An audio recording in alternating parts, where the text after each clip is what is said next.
Good morning, everybody, and welcome back to my podcast. I'm Jeanette Van Orden. It's Between the Lines. Today, we're going to speak with fellow author from Michigan, right next to the little town that I lived in.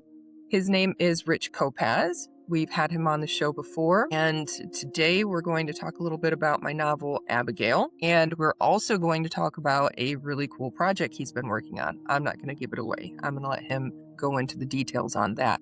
But let's all give him a nice warm welcome. Good morning, Rich. Welcome back to my podcast, Between the Lines. I have Rich Kopacz, fellow author. Hello.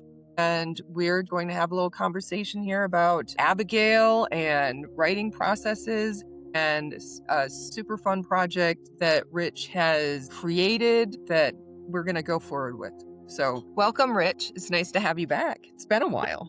It's good to reconnect with you.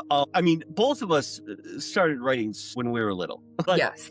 Never could have imagined now we can connect. You're 1,000 miles away, but we can have this kind of rapport and interactions. It's great. I'm an old man, so watching all this technology happen is fun. Yeah. Now, first of all, you're not an old man. I don't think so. But because that would make me an old woman, and I'm not old. I'm far older. But this podcast that you're doing called Between the Lines, thank you so much, because you have been really, really gracious inviting me in and welcoming me in to be a part of this. And you and I are going to push this forward for writers, for anybody. Because everybody likes a good story. So in that regard, it's for everybody. But we have a heart for other writers. And so, yeah, this is the podcast. Between the Lines.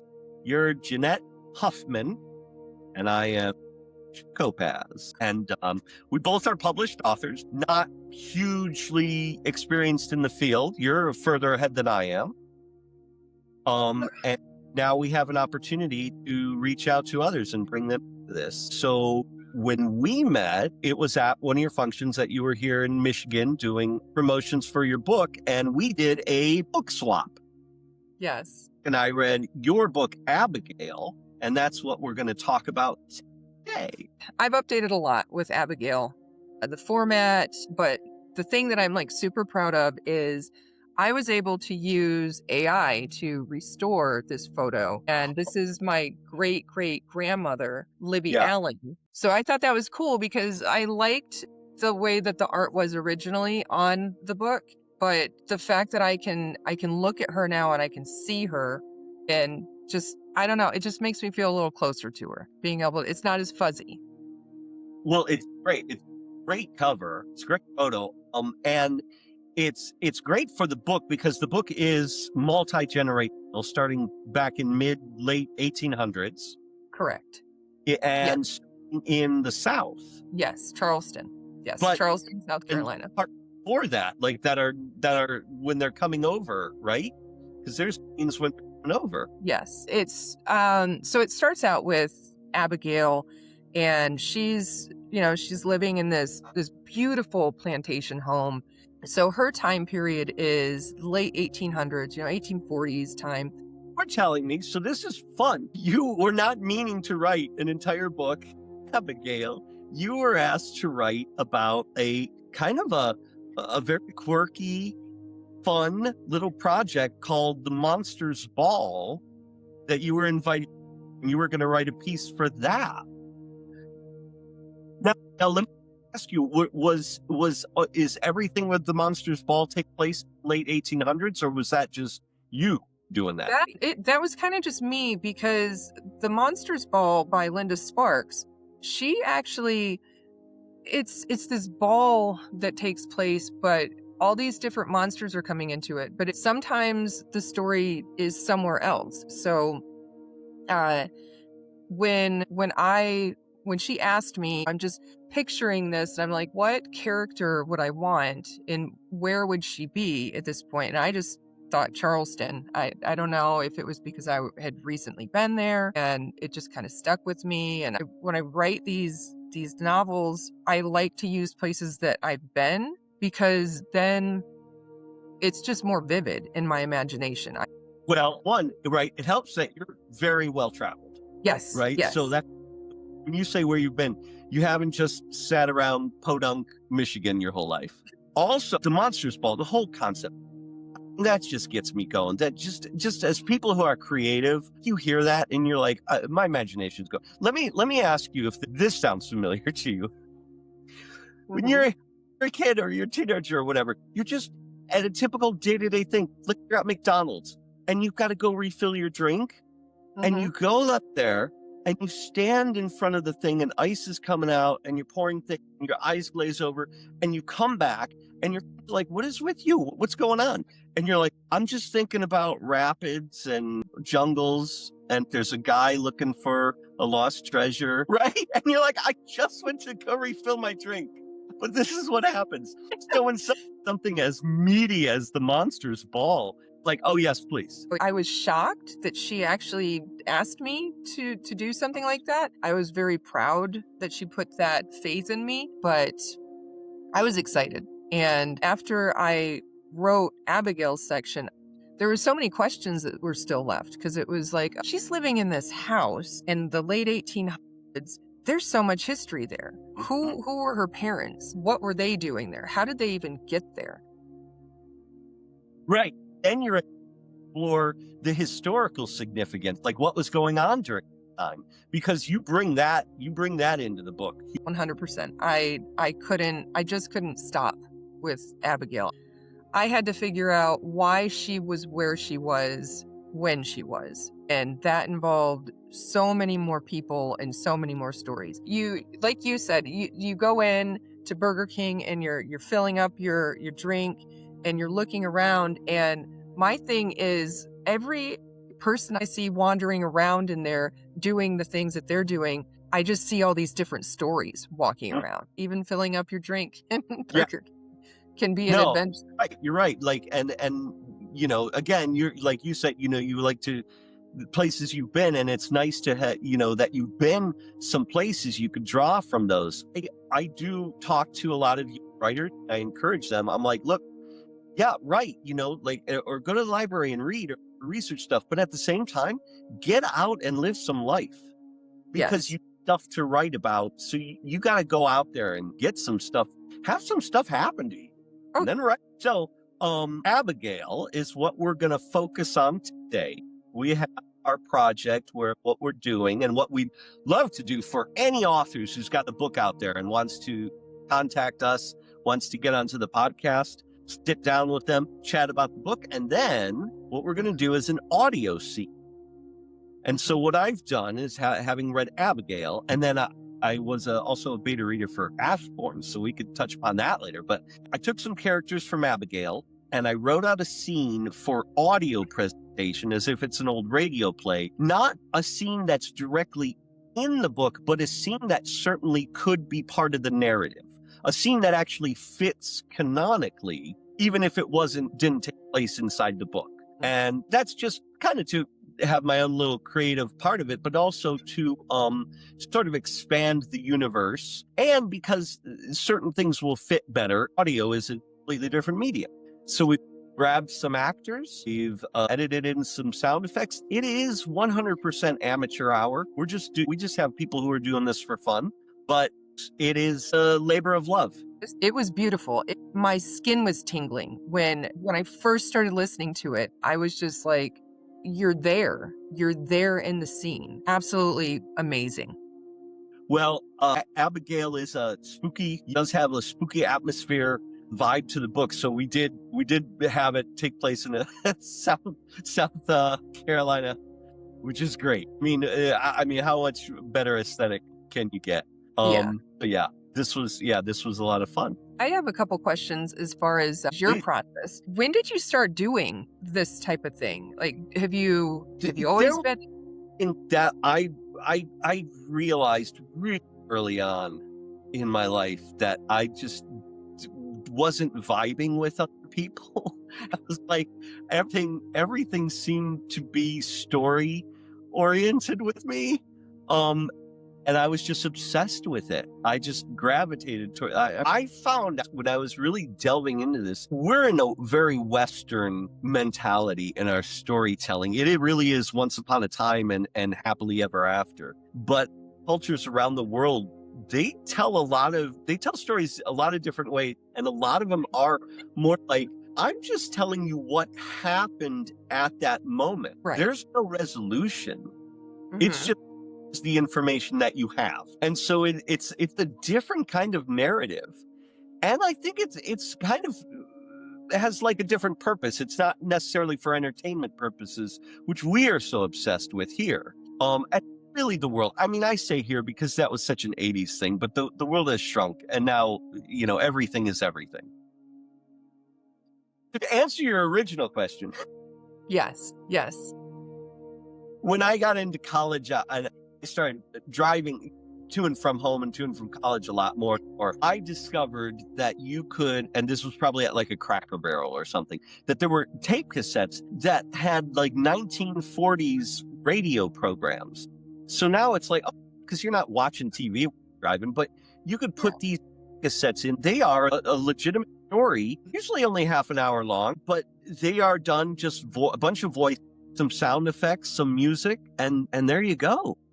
And I just fell in love with that medium from that moment on. And then one of the guys I met at college was Ken, who's one of our actors. We're still friends. And he was also in old time radio. And so him and I explored the entire world of old time radio. And we've done a bunch of creative projects together. And he's a great actor and has a great creative mind. And so that was something that I pursued enough to understand. This is also writing is my number one medium. This is also a great medium because it's not as cost prohibitive. And then, when phones came out and you can make movies and stuff, that's also a great medium. So I bounce around from different media, but I think that there's an opportunity. Audio scenes are great for the imagination.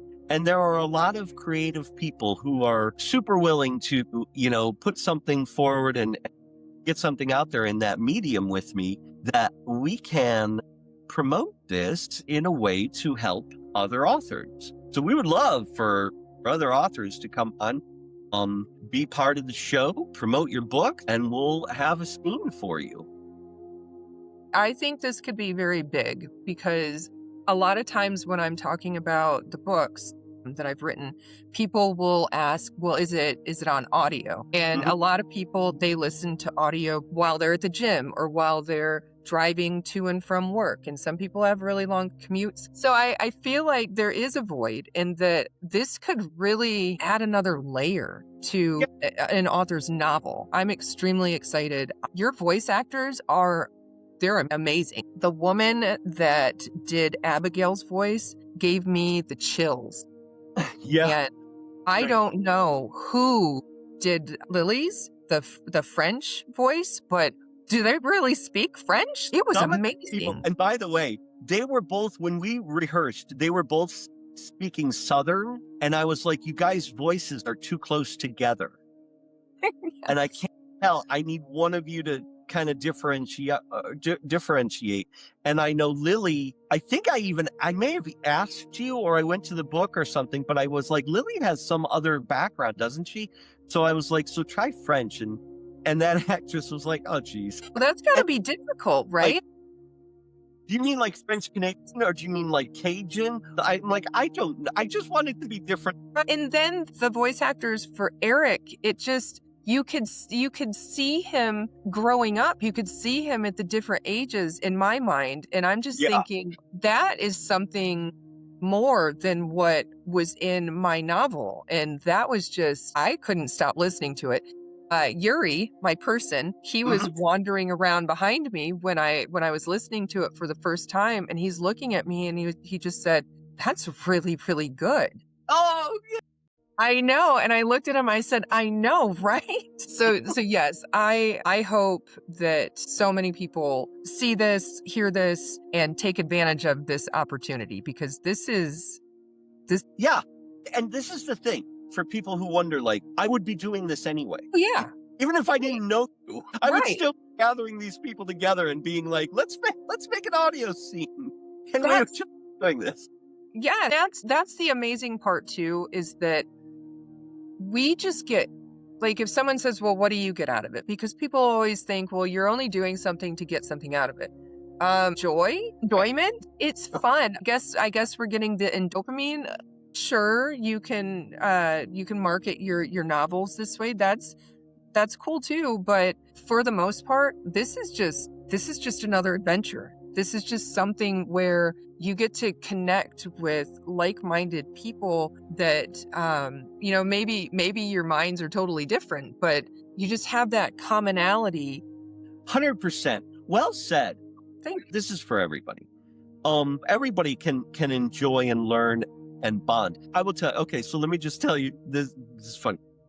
I am a Christian. Jeet's master storyteller. Spent his entire ministry telling stories. I mean, that was his go-to. Oh, yeah. And Jesus told stories every possible chance. I mean, they would just be like, hey, what's for lunch? And he'd be like, 2 men went into a field, and one of them was the king. And they'd be like, okay, Jesus. Fun to know what we're going to eat today. And he'd be like, no, comfortable. So these two, yeah, I mean, that he did that. But listen, Christian or not Christian, just everybody understands, Right. that Christianity kind of believes that Jesus was there and he told these stories and yet that he was God. He did that to connect. Telling stories is a very real way that you can connect with people. And so if we can use this and we can connect with people, not just our peeps, but everybody, awesome. I agree.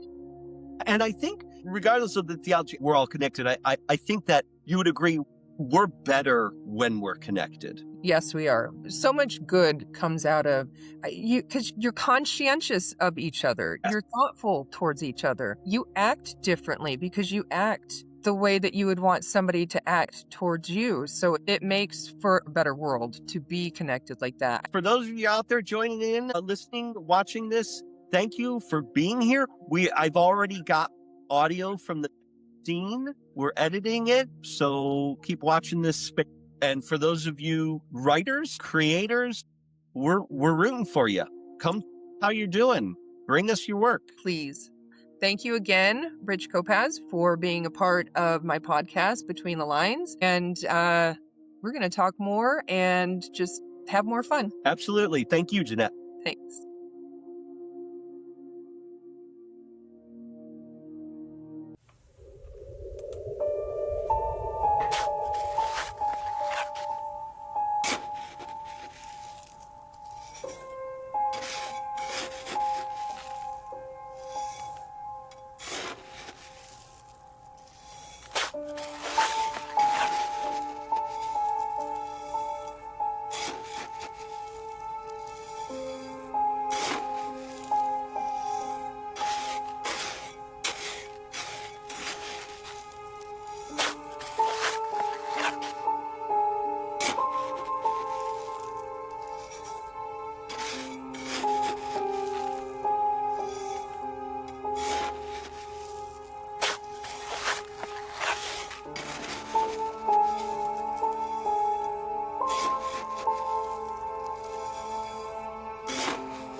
Ready or not, here I come. Abby! Eric! Ghost in the graveyard! I see you! Ghost in the graveyard! I have you now. Where? Are you hiding behind the mausoleum? Ghost in the graveyard. Eric? What was... Abby? Eric? Eric, where are you? There! That shadow behind the tombstone! Ah, who are you? Nobody. Mind your own business. Gladly. I only wish to find my brother. In a cemetery? Why would you look for him here? I mean, we're playing a game. You shouldn't. There's a ghost in this cemetery. Of course there is. I mean it. The haunting lady. She walks among the tombs and crypts nightly, looking for... Looking for what? What is she looking for? You know. How could I? I can't stay. Wait, what do you mean? He's gone. Ghost in the graveyard. Eric? Eric! Eric! Who's there? Who are you? Hello, Abby. Who are you? How do you know my name? I've known you my whole life. I assure you, sir, that we have never met. Am I so different from the last time you saw me? I suppose I must be. I'm sorry, you must be suffering from some sort of delusion. But I'm afraid I can't help you. I must go and find my brother. Eric? Yes. How did you... No doubt you heard me calling for him. I heard you calling. I came. I see. Are you offering to help? Yes. I would like to help you. Very well. What is your name, sir? My name? Do you truly not? No matter. It's not important. If you say so. Now please, if you're trying to be of assistance, go look down that way. He's a little boy of about 3 years. So young? Can he have gone that far? I'm afraid so. I mean, I believe so. You're not certain. Could he be, perhaps, a boy of 5? Of course not. I ought to know the age of my own brother. Indeed. But he might be any age. You might not even recognize him. You are talking nonsense. If you're not going to be helpful, I'd just I assume... think we should head down this way. What? I thought I heard him a moment ago. No, I mean, I've already looked that I way. don't think you have. How would you... No, you're right. I haven't gone that way. Why not? He wouldn't be in that section of the cemetery. That's for suicides. Abigail? I don't want to go there. I know. He won't be there. He's not... He didn't... I know. It wasn't... I didn't... It was an accident. It wasn't your fault. I have to find him. I have to go. I have to help him. That's over, Abby. You don't need to anymore. He's trying to help you now. What are you saying? How do you know that? I know. But what are you saying? You need to go down there. Down there. To where the suicides are buried. Yes. But it was an accident. Abigail. Who? Abigail. Louis? Bonjour, Abigail. What are you doing here? I have been looking for you, Abby. For me? Venez, take my hand. Lily? What are you doing? Come, Where are we going? we are almost there. Wait. Stop. Abby, come. Venez. We're so close. Close to where? Where are you taking me? To the very best place, Abby. To the place I've been looking for my whole life. Je trouve, I found it. Your whole life. But that place is just a myth. It's real. C'est vrai. It's as real as tu et moi. It's wonderful. It's music and dancing and the most beautiful people. But best of all, it's healing and peace. You let go of everything. What are you talking about? The monster's ball. The monster's ball. I've come to take you there. Isn't it wonderful? But no, it's not real, Lily. It's not real, and you're not real. You died. You died years ago of tuberculosis. You're a ghost. Abby, do not go. Don't leave me. You're the haunting lady. The ghost in the graveyard. No, Abby. No, Abby. She's not. She's only here once a year. But you're here every night. You're not real either. You're a ghost. You're the ghost of my... Your brother? No. Yes, Abby. It's yes for you. We both are. Come with us. Come with us. I have to get out of here. To the monster's ball. No, I must escape. I must find Eric. No, Abby, come back. Venez avec nous. She's gone, just like last Do time. not despair, Eric. But she never believes us. She doesn't understand. She is close.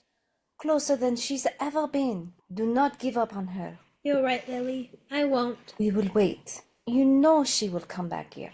Yes, it's where she's buried.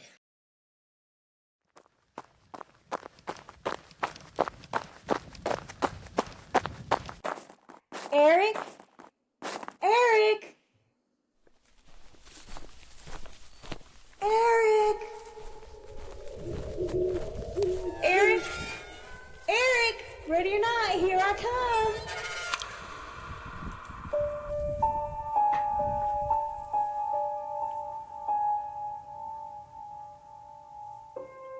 So that was really good.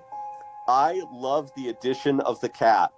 Oh my gosh, you can't hear We don't know what to do about him. He won't allow us. The It's a fact cat in that a a grave. cat shows up when It's a Lily cat shows up in a is kind of graveyard. amazing. Cat acting. It's great. There's just a mysterious cat that comes along. The Yeah. first time she said Abby, he meowed immediately, and I was like, oh my gosh, Yeah. I don't know how to make him stop. So The cat's name Abby. Abby. No, let me see if I can lock him in another room or Oh something. no, keep him. We No, like the cat. Nobody likes the cat. Cat. Rid of the cat. I think the very distant cat adds Graveyard cat. to The a graveyard graveyard. cat. It's Mhm. amazing. Yeah, no, it's great. A Yeah. spooky cat in a graveyard. it is. It's just I, awesome.